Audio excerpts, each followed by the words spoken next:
A couple of years ago, when I turned 12, I was invited to attend my first Aaronic priesthood quorum overnight camp.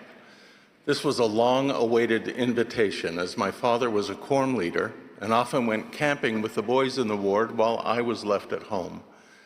When the day came, I was excited, and I must admit that I desperately wanted to fit in with the older boys. I was determined to prove myself. In that effort, it wasn't long before I was tested to see if I would play along and be part of the group.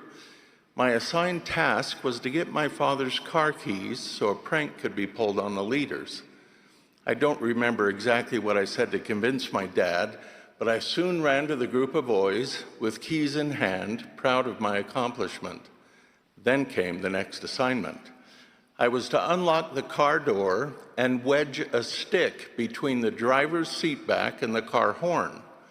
And I was to lock the door so the horn would blare into the evening without any way to access the car to remove the crude device. Now, this is where the story turns painfully embarrassing for me. Once I secured the stick in place, I locked the door and I ran as fast as I could to hide in a nearby patch of bushes. As I crouched down to the ground, I felt a searing pain. In the darkness and in my haste, I had sat upon a prickly pear cactus.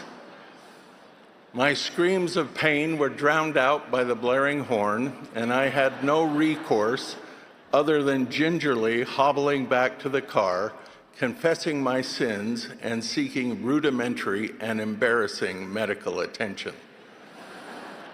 The remainder of that night, I laid on my stomach in a tent while my father, using pliers, removed the cactus spines from let me just say that I did not sit comfortably for several days afterward. I've reflected on that experience many times. I can now laugh at the folly of my youth, even as some underlying principles have become clear to me.